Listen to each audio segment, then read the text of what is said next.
But as I was walking with the chaplain, I said, he says, you know that I did my doctorate paper on your comfort dogs. I said, I know. I said, I read it. I said, but I read the paper, but I want to hear it from you. How does this work? He says, well, here's the truth. He says, when your team is there and I'm standing with your team and a soldier comes up, there's never this come to Jesus moment with the soldier. These are warriors. They're not going to break down in front of me or in front of their peers.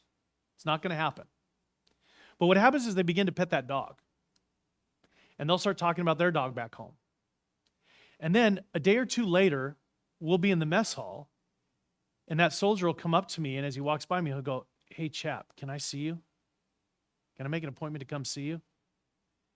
He says, and that's how it happens.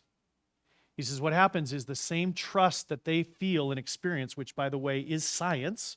When you pet a dog, those trust chemicals are released in your body.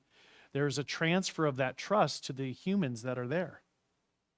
And this opens doors for some serious, intimate conversation.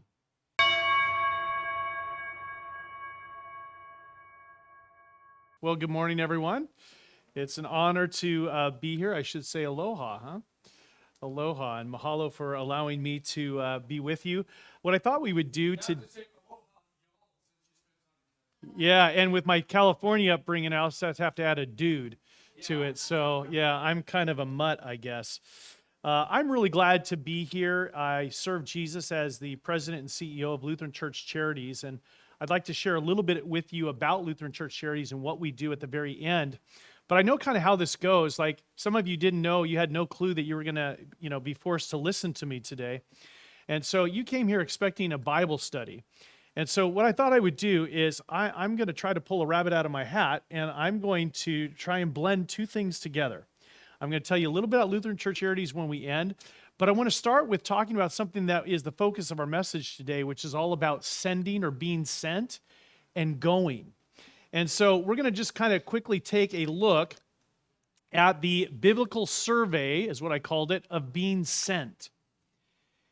In Genesis 1:28, we read this: God tells Adam and Eve, be fruitful and multiply, fill the earth and govern it.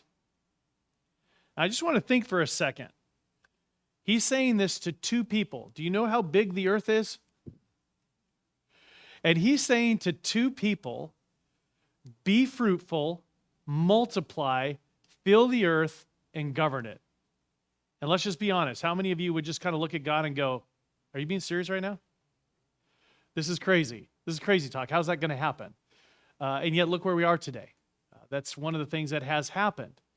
God repeated this calling again following the flood. You remember that we had the flood that came, and God sent the flood and wiped out everyone but Noah and his family. And then as they're getting out of the boat, and in a sense it's kind of a really hard reset on creation, he tells Noah this similar thing: be fruitful and multiply, fill the earth. I guess the advantage is that there was probably at least, 8 people. We got 8 people with Noah and his family, so he told it to 8 now instead of 2. But the command is still the same: be fruitful and multiply, fill the earth. But in Genesis chapter 11, it is as if the people rebel against God. And they say, no, we don't want to fill the earth. We don't want to multiply and fill it. Instead, we want to stay right here. We want to add what we have already here. There's no reason to go anywhere else. And in Genesis 11, the people actually said, come, let's build a great city for ourselves with a tower that reaches into the sky. This will make us famous and keep us from being what? Scattered all over the world. Isn't that interesting? Somebody was pointing this out to me, and it really struck me. I'm like, gosh, I never really saw the Tower of Babel story that way, but really, this is an act of rebellion. The people are like, no, we're not going to go and fill the earth. We're going to plant right here, and we're going to build up. Because that's the thing about a tower. You can go up, and I guess technology and archaeology, you can only go so high to some degrees, but you're not moving that tower. It's planted. It's staying here. It's not going to move to the next state. And yet that's what the people are telling God. they're saying, this is what we're going to do. And so God intervenes. He intervenes to make sure that multiplication and a filling of the earth would happen. And so the way he does this is he chooses to confuse their language. And the Bible actually explains this in verse 9. It says the city was called Babel because the Lord confused the people with different languages. In this way, he what? He scattered them all over the earth. So again, another word we can use is sent. God sent Adam and Eve to go and multiply and fill the earth. He sent Noah and his family to multiply and fill the earth. And all of a sudden, God's people, they kind of rebel, and they're like, nope, we're sticking right here. And God says, okay, no, you're not going to stay right there. And he confuses their languages, which causes them to scatter or be sent again, each to their own way. And so, again, God is doing this. Now, following Jesus' death and resurrection, on Sunday morning, where does he find his disciples on that Easter morning? They're in a locked room. There's bars on the door. Does anyone know why the door is locked? There's afraid that people are going to kill them. Which people in particular? Anybody know? Okay, the Jews were going to get killed by especially probably the Romans, right? The Romans are the ones who crucified Jesus, although you're absolutely right, because the Jews, the religious leaders of the Jews, were absolutely at the heart of crucifying Jesus, his own people. And the disciples are scared that this is going to happen to them. And as much as we might look back and mock and laugh at them, maybe we should, before we do that, consider that we would be very tempted to do the same. Very tempted to be able to keep ourselves safe, wouldn't we? Safety is one of those things that God built into us. It's a survival instinct. It's not wrong. But when Jesus appears to them, what does he tell them? Hey, you guys, you found a safe place. This is great. Keep that door locked. It's crazy out there. Is that what he said? No. And eventually he goes on to say this. He says, go and make disciples of all nations, baptizing them in the name of the Father, Son, and Holy Spirit. And 50 days following Jesus' resurrection, the disciples are all gathered in one place, and they are waiting for this gift that Jesus had promised them. And this is, of course, Pentecost. And God again moves believers to multiply. And look at how he does it. Where languages were confused at the Tower of Babel, making it impossible to communicate, suddenly at Pentecost, the Holy Spirit falls on the disciples, and all people hear the gospel in their language.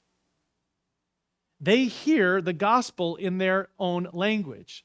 The disciples become starting to be referred to as apostles, the sent ones. And as they are now speaking in other languages, that first Pentecost, suddenly now people are able to communicate again. And they're able to hear all of these things. And look what we read. Those saved with the addition of 3,000 believers, they were repenting and they were being baptized. There's multiplication happening in Jerusalem. And that's exactly what we see Pentecost bringing about. 3,000 disciples who now carried the gospel to others who spoke their same language. Keep in mind that these people were gathered from at least 15 different nations that we read about. And all of a sudden, they all come together into Jerusalem. And they're in Jerusalem. They're there for the festival, a holy festival. And what ends up happening is they end up hearing the gospel, repenting, being baptized. And where do they go from there? Back to their homes. What's God doing? God is once again sending his word out. He's sending those people out back into places that previously may have been unreached with the good news of Jesus.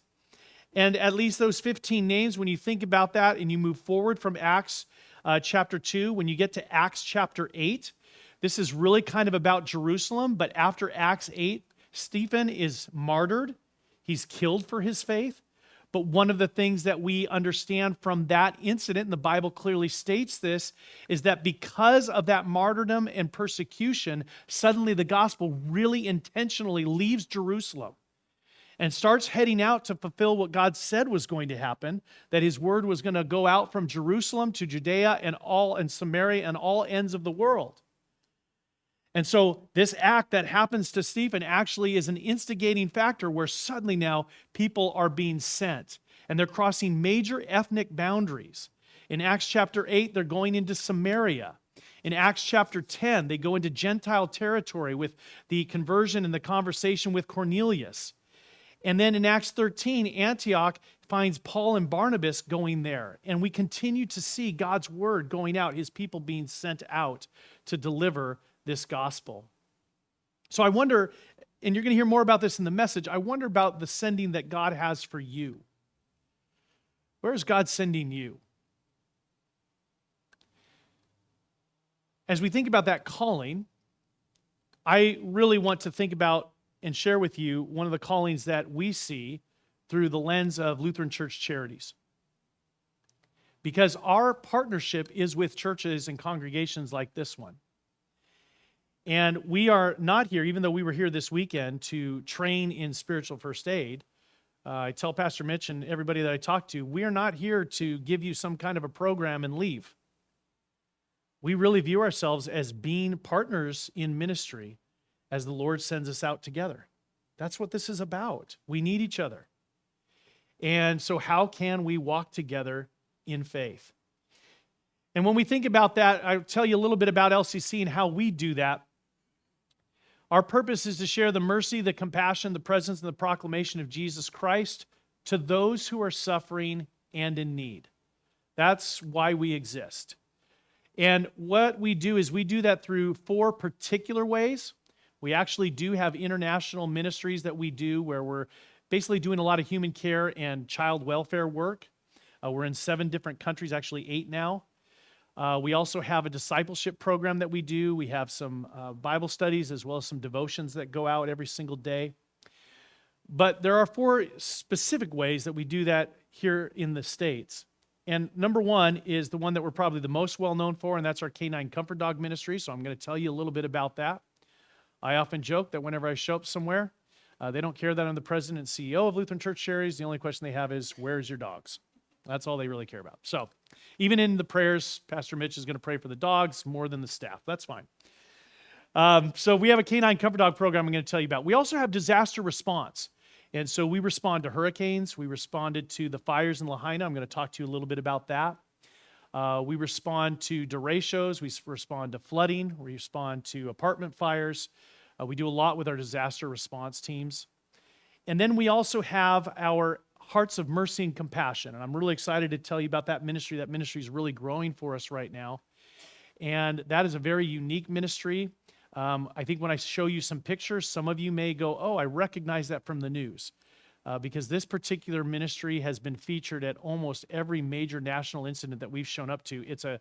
The news people love to take pictures of people gathered around our hearts. We're going to show you that. And then we also have our CARES ministry. And that's really why I was here, was spiritual first aid is part of our CARES ministry. Sometimes it's referred to as human care. We basically match resource to need. But what we did was we trained some of the folks from here, from your own congregation, on how to minister to people who have gone through suffering and what to say to them, what not to say to them, and how to make a difference in a very short amount of time once they encounter someone. So, share with you a little bit about our impact report so you get a picture of how Jesus sends us.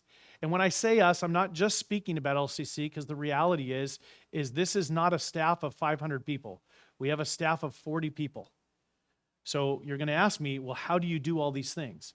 And the way we do all these things is exactly what I linked back to. We partner with churches and we work together to get her done. That's what we say in Texas. We're going to get her done. And that's what we do. So the mission is multiplying, and so are we. Here's disaster response. In disaster response, we have 850 volunteers that we trained last year. And we did do a Lutheran early response training here. And Kathy O'Day, our deaconess and director of disaster response, was here and led that training. We also did one in Maui. We've done them in New York. We've done them in New Mexico. We've done them in North Carolina. But these are all trainings that help you as an individual find out how you can get involved and make a difference in a time of a disaster. And so this is our disaster response. We were super blessed last year to open up a brand new warehouse in Schaumburg, Illinois, which is just about 25, 30 minutes from our home office in Northbrook. And before this, a lot of our equipment was being sheltered in kind of an outdoor kind of storage area. But because of a very generous donor, we were able to purchase a warehouse and move all of that equipment indoors, which, may not be a big deal for you here in Hawaii, but if you've ever been to Chicago about December through March, there's usually a lot of snow on the ground, and it's not very good on the equipment. So it was a real blessing for us to have that warehouse opened up. This is the one that we're often known for the most, is our Canine Comfort Dog Ministry. We use golden retrievers, and we have these dogs that are trained. We have 129 dogs in 28 states. And each one of these teams, like our disaster response teams, are teams that are churches. They're trained in their churches. We train them. Our dogs are trained for, they get 2,000 hours worth of training on how to really kind of tell about comfort and lean into people who are struggling and hurting. Our dogs often give a hug. The way they give a hug is they'll lean right on in, and they lean up against the leg, and they can tell. Being in the office, if I've had a stressful day, I walk downstairs, and if the dogs are out in training, they know. And sure enough, they'll come up and hug, and I can't hide it from my staff. I'm like, no, everything's fine, really, I'm fine. But they're like, nope, the dog sees it, you're anxious. So these dogs are amazing, and I do want to tell you kind of a couple stories now about DR and Canine before we move on. So our Canine teams, first we'll start with that one, and then I'm going to backtrack to DR. In Lewiston, Maine, there was a shooting that happened there. And this shooting, if you remember this incident, it happened in 3 different locations. And I think there were 11 people that were killed, if I remember correctly. It might have been more, but there were like 11 people killed. And we showed up to Lewiston, but we couldn't show up for at least a week. We usually like to be there 24 to 48 hours after an incident happens. We don't go anywhere where we're not invited. So once we get that invitation, we are moving out and we're responding 24 to 48 hours. As we couldn't do that here in Lewiston, Maine, because if you remember this story, the shooter went absent. No one could find him. And so it wasn't safe. So we weren't able to hit the ground until a week later. And finally, we get the okay. They found him. He had killed himself. And so we were now getting ready to go in. And as I landed, the pastor there told me, brother, I want to let you know that you are in the highest per capita of atheists in the United States is here. And I said, all right, let's go to work. But he wasn't lying, because I've been in a lot of places and I've talked to a lot of people and I've done ministry with a lot of different people from all kinds of backgrounds, thoughts, and beliefs. But what was interesting about this was it was noticeable. Everybody would see our golden, and as everybody would be like, oh, your dog, they're so cute. And they'd come up, and then they would see the vest, and it said Lutheran Church Charities. And it was as if the clouds just covered the sun. People would start backing away. They started getting a little bit icy in their kind of approach to us and interaction with us. And it really surprised me. So we knew that this pastor wasn't pulling our leg. This was serious. Well, what happened was there was a girl there whose father had been killed tragically in this event. They had met our dogs, and so they said, we have a huge favor to ask. In 2 days, it is his daughter's birthday. She was maybe older high school, early college. They had a family event planned, and they had decided as a family they were going to go ahead with the party because that's what Dad would have wanted. But as you can imagine, it was a very different party. So we showed up with 3 of our teams, and we spread out in a room like this, and we took our positions. and they were going to go on with their festivities and stuff, and then we were going to allow people to come up and sit and spend time with the dogs. And what's amazing is that when you come up and spend time with our dogs, it inevitably happens. And I can't tell you how many times I watch this happen. Someone comes up and they begin to pet the dog, and suddenly something deep within them, some kind of emotion bubbles out. I've had people start petting our dog, coming up to us laughing, seeming very calm, and all of a sudden breaking down into tears and kind of embarrassed, looking at us and said, I don't even know why I'm crying. There's just this very powerful moment that happens with our ministry. Well, what happened in this particular case was our teams got around the room and we were ready to provide that comfort. And this girl's best friend marches across the room to one of our teams and says, hey, you need to know something. I don't believe in God. I don't believe there is a God. And the fact that this whole thing happened proves there is no God. Angry, defiant, and loud. What would you have said if it was you? Let me tell you what our handlers said. We have this phrase that we use, show up and shut up. They didn't argue. This is what they said. This is our dog, Caleb. Would you like to pet Caleb? Okay. She sat down and started petting Caleb. And as she started petting Caleb, she starts talking. And our handlers just lean in.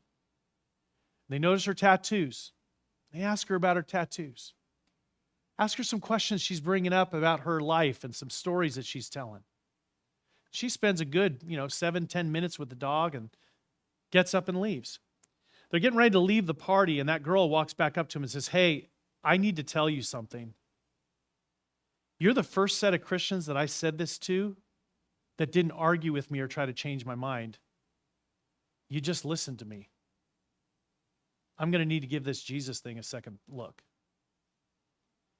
And walked out the door. Tell you one more story about our dogs. We went to Nellis Air Force Base. Nellis Air Force Base, if you're military people, you know this, that in the military, suicide is an epidemic. It's a huge problem in the military. And we were noticed in Las Vegas at the shooting that happened at that big concert outdoors. And the chaplain there at Nellis Air Force Base contacted one of our teams and said, hey, I saw you guys on the news. I just had a serviceman here commit suicide, and our team needs help. Would you come and visit? The team was like, yep. So they went onto the base, they visited, and they began making monthly visits. And they did this for about 8 months. And as we went around the calendar year, it came time and they were having this National Clergy Day. And so the chaplain had found out about me at LCC and invited me along with our teams to come out for this day. So I was super excited because I really respect our military. I love what our military does. And, well, I like Rambo. I love Rambo movies. I think they're pretty cool. And watching Top Gun is one of my favorites. I've probably seen it 8,000 times. So I'm kind of like a kid. I'm like, this is going to be awesome. And so we show up at Nellis Air Force Base, and I walk in, and people see my insignia, and the first thing the lady says to me, like, I'm kind of nervous, like, right, I got to get all these paperwork done, and she looks at me, she goes, is Salome here? Oh, is Lois here? Those are our two dogs. I go, yes, they're here. I'm here too. And so they usher us onto the base, and they walk us on, and it was fantastic. It was an incredible tour. Just so grateful for all of our men and women who serve, and the power and the strength that we have as a country. It was really impressive. But as I was walking with the chaplain, I said, he says, you know that I did my doctorate paper on your comfort dogs. I said, I know. I said, I read it. I said, but I want to hear, I read the paper, but I want to hear it from you. How does this work? He says, well, here's the truth. He says, when your team is there and I'm standing with your team and a soldier comes up, there's never this come to Jesus moment with the soldier. These are warriors. They're not going to break down in front of me or in front of their peers. It's not going to happen. But what happens is they begin to pet that dog. And they'll start talking about their dog back home. And then a day or two later, we'll be in the mess hall, and that soldier will come up to me, and as he walks by me, he'll go, hey, chap, can I see you? Can I make an appointment to come see you? He says, and that's how it happens. He says, what happens is the same trust that they feel and experience, which, by the way, is science. When you pet a dog, those trust chemicals are released in your body. There's a transfer of that trust to the humans that are there. And this opens doors for some serious, intimate conversation. And he said, and that's how it works. I thanked him. About 6 months, 7 months later, he was stationed in Korea. And he called me, he says, hey, we need a dog out here.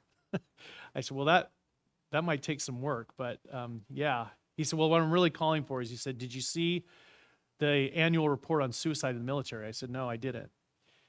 He says, well, this is incredible news. You're not going to believe this. He says, sadly, first of all, year over year, suicide is up in the military.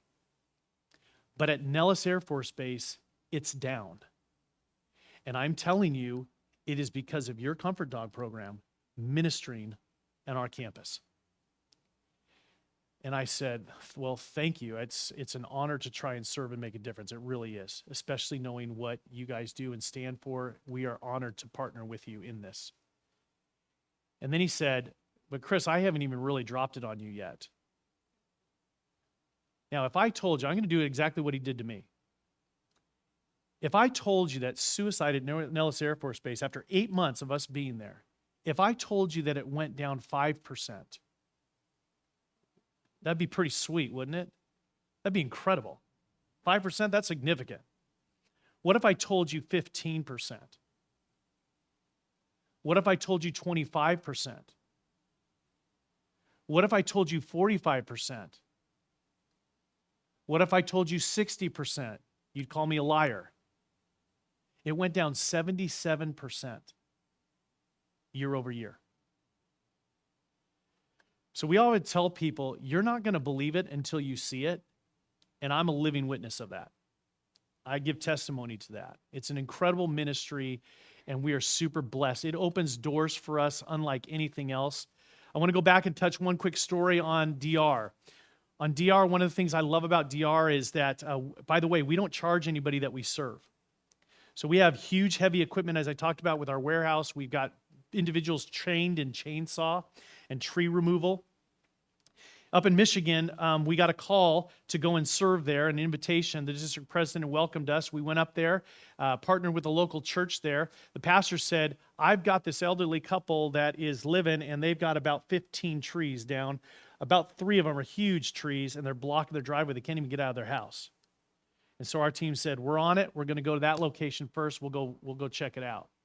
As Kathy, our director, was pulling up onto the site, she noticed that there was a tree removal truck service car parked there in the driveway.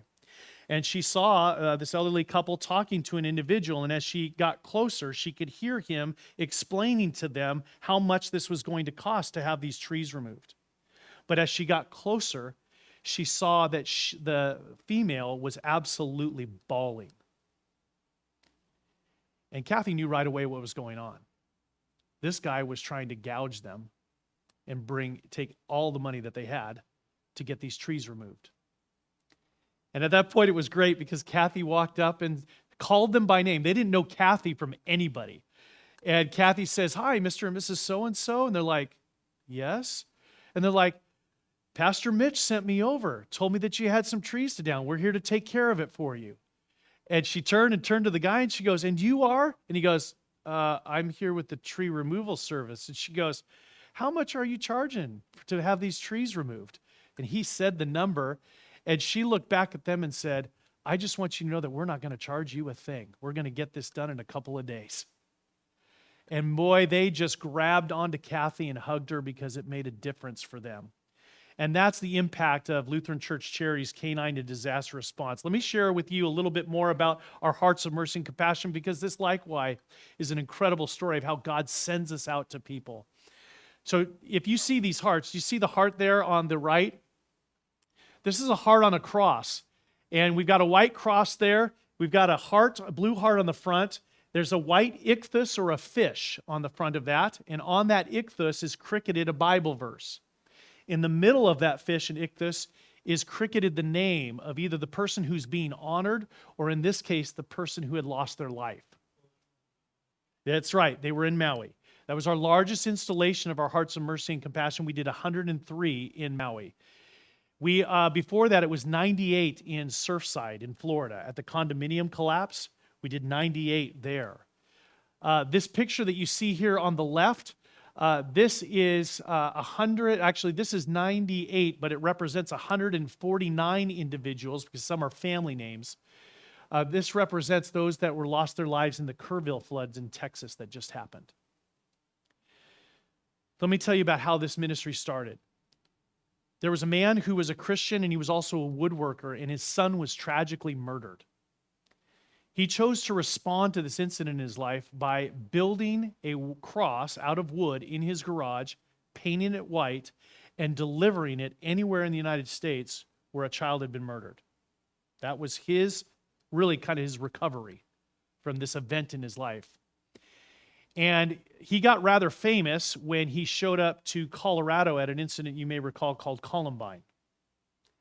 The news started focusing on these crosses and saying, who dropped these crosses off here?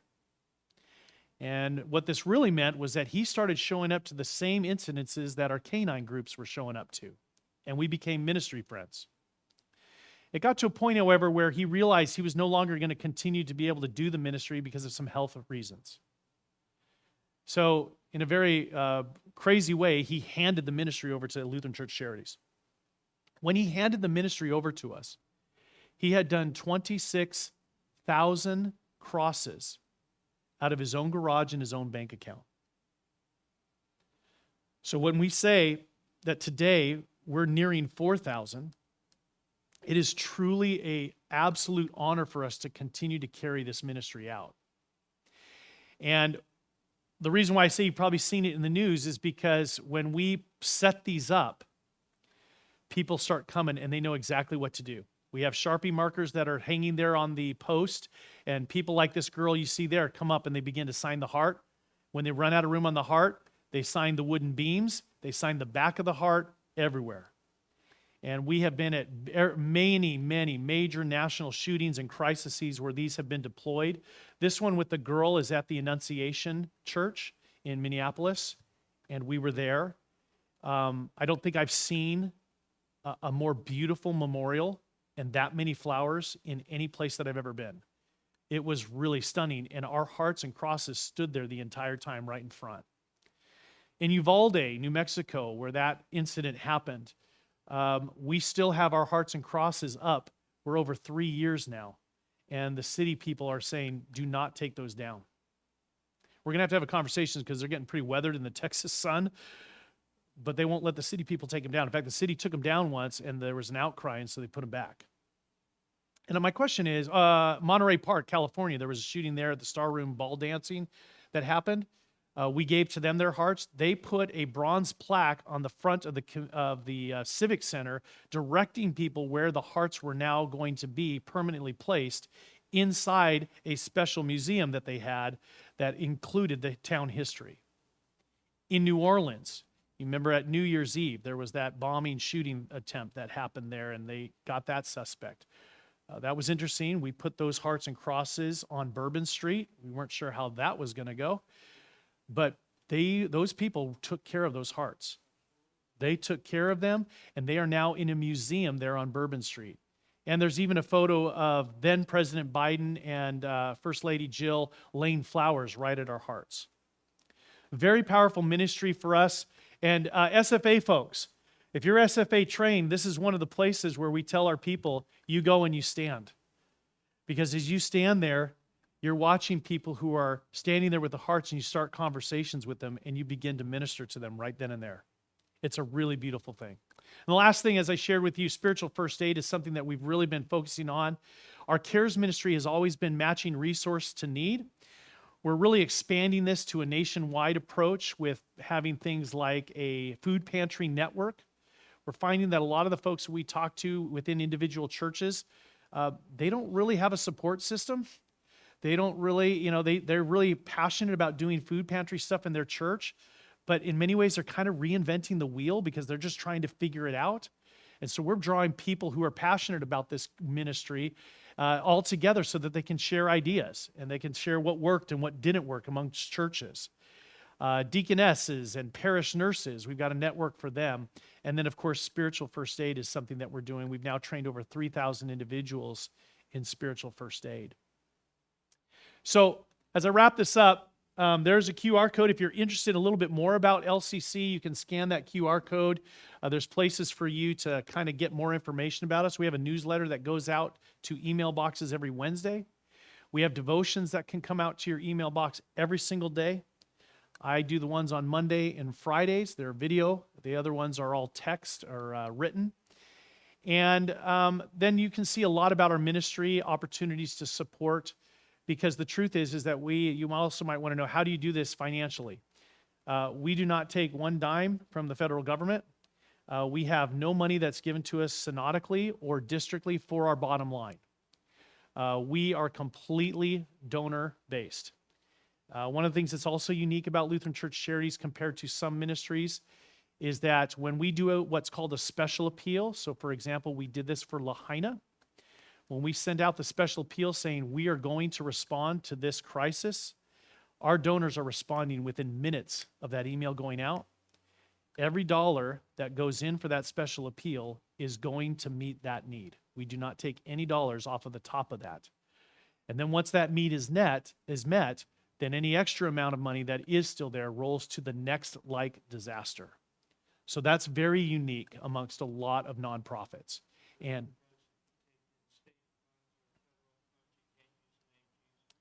there is some concern about that. But I'll tell you, I will tell you this. The question was, is that because, we can't take federal funds because you can't use the name of Jesus? And yes, that is a concern. But it was really interesting. We were I was in Florida a year ago. And again, I'm not trying to speak anything politically here, but DOJ, begins to make their cuts. And I was in a room full of CEOs of nonprofits. And I will tell you, I am so grateful for our donors because we were not in the position that they were in. They were having funding cut. They were laying off people, and some of the work that they were trying to figure out how to do, they had to refigure that out. Again, for better or worse, that's what it was. We're not in that position. So I'll close with this, and then you can ask any questions you want. I think for Lahaina, the fires that we responded to, spiritual first aid actually came out of that experience for us. When I got over to Maui, we started interacting with all of the community leaders. And we were on regular calls every day with them as everybody was trying to coordinate their efforts on how to respond to this. And in these phone calls, I kept hearing these pleas of help.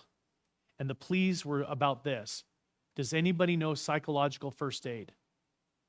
We have survivors who are in hotels and they need somebody to be with them and to talk with them. And there was crickets. I kind of joked that I felt like they were kind of getting desperate when they started well, churches, how about you? Does anybody know spiritual first aid? And again, there was just a lot of silence. I knew that we knew how to do that, but I also realized that they were asking for some certification.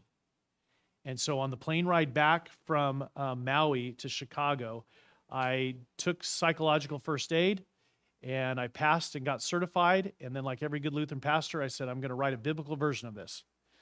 And then I realized that was way outside my pay grade and that Jesus would probably come back before I got chapter 1 done.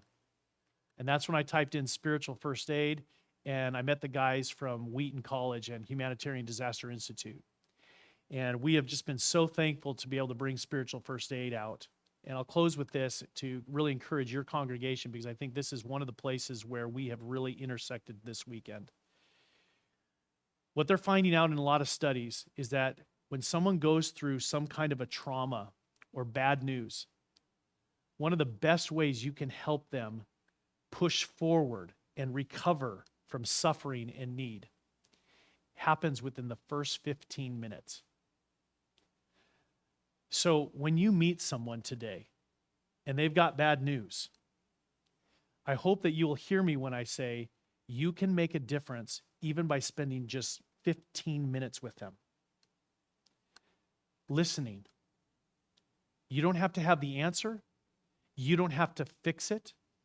But just being there with them, your presence, and saying that you care can make a very significant difference in their life, in the recovery of the resiliency that they need to move forward. And that's why I was so thankful, Pastor Mitch, for your invitation and your hospitality, you and Nancy, especially for Jeanette and I, to be able to come here and to do spiritual first aid. Because this isn't just about Lutheran Church Charities or having a team formed yet. I pray that that's somewhere where we land and go. But all of you who receive that training, you're going to get to do this every single day. And so when I talked about the Bible study, about being sent, you're sent today. You are saved and you are sent. You have exactly what you need, and God will provide you exactly with what you need to make a difference for the world. So I'll open up to maybe a couple questions. I don't know if I've run out of time yet or not, but how am I doing? Okay. Is there any questions or anything that I can answer? I can ask you questions. Pastor! Oh, I can't say that because then my teams get really angry. Truth is that my wife and I are, my wife especially is on Team Gethsemane, which is at our current church. We have 2 dogs at our church in Grays Lake, Illinois. And Gethsemane's pretty special, but I've got a lot of special dogs.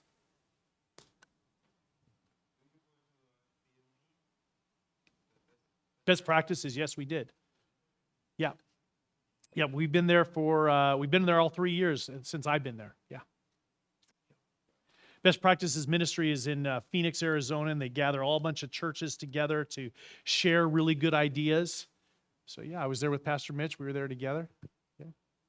Bon, you were there too, right? Did you go? Oh, okay, I thought maybe you were there. Somebody else from your church was there. Okay. Yes, ma'am.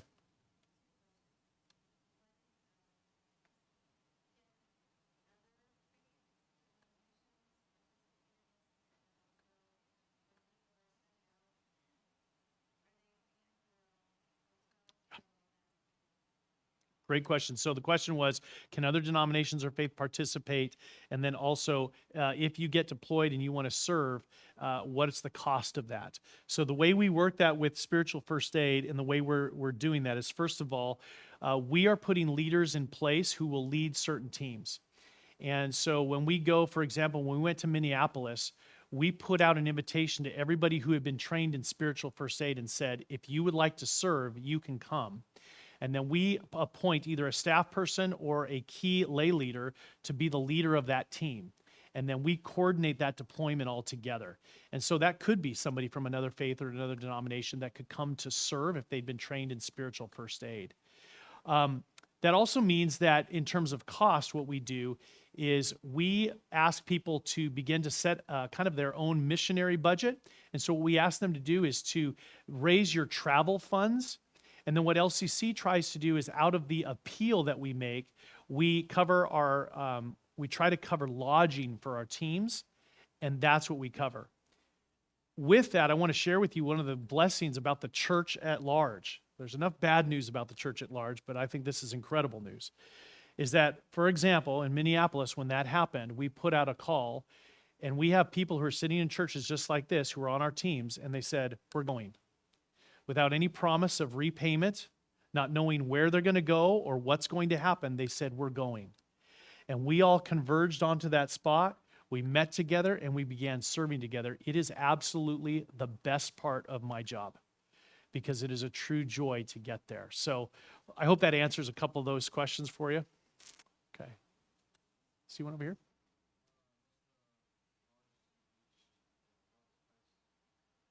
The farthest place? Yeah, probably Maui. I mean, mileage-wise, probably Maui. But again, we do have international ministries, so we've been helping. We have some Lutheran pastors that we are connected with up in the Ukraine, and so we've been supporting them ever since the war broke, and we continue to send money and supplies up to them. We're down in Ethiopia with building water wells, and we're also in Israel with the physically and mentally disabled. We've got a program that helps them. In Haiti, we're doing stuff with children. So again, it depends on what you're talking about, but I would say those are kind of the places where we are in terms of furthest. Sure.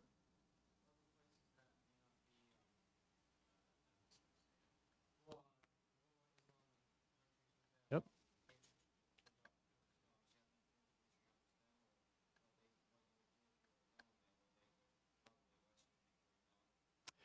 Yeah, some countries are really against dogs. They don't like dogs, dislike dogs. They think dogs are filthy. There's a lot of challenges there culturally sometimes. We try to navigate those the best that we can. In faraway places or countries that are not open to Christianity, we're always open. If there's a door open for us to serve, we will do that. One of those places, by the way, was Turkey. You might remember they had a huge earthquake there. We partnered with the Lutheran Hour to really get some supplies there to that country. But that was about as much as they allowed us to do. So, yeah. Who trains the dogs? Great. We have a fantastic group of people in Northbrook. They are called apprentice trainers, and they're volunteers, and their responsibility, kind of consider them like foster parents. We get our puppies at about, 8 months old, we get them. We start raising them right away, very, very quickly. We start them in training from the moment we get them. And these apprentice trainers take those puppies, just like these puppies, and take them home. They make sure that they're carrying out training throughout the week, but then they're bringing them to their trainings at the office. They're bringing them to their vet appointments. They're taking care of those dogs all up until the point where then we place them. And so we call them our apprentice trainers, but if you think about them like foster parents, that's what they are. That's right. Pastor Mitch, he was a foster parent to two of your dogs. Yeah. Yes, sorry. What did I say? Sorry. Sorry. 8 weeks, not 8 months. Yes.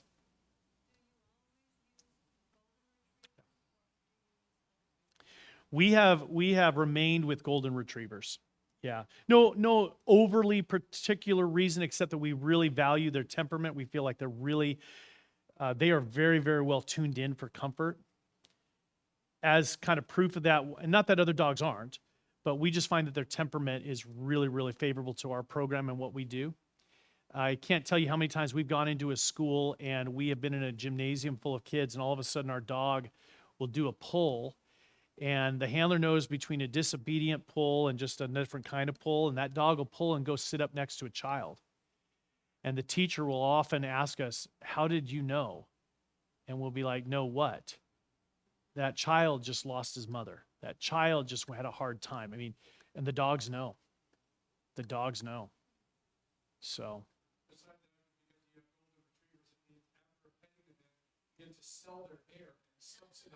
Right, that's right. Yes, we call that golden glitter. We leave golden glitter everywhere we go. That's right. Maybe.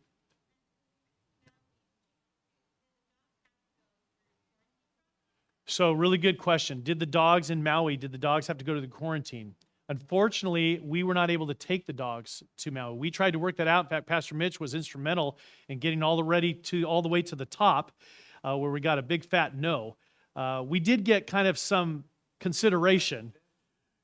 Well, we got some consideration of a way that we could do it, but again, by the time we would have been able to pass what their expectation was, it would have been pretty late. So unfortunately, we weren't able to bring the dogs. That's one of the reasons why it led us to spiritual first aid, though, because I couldn't bring our dogs. We didn't need chainsaws, obviously. We wanted to bring the hearts, but at that moment, we didn't know how many we needed. And so we just got over here and we found our way and helped the church figure out how to respond. But spiritual first aid came out of that because of that boundary.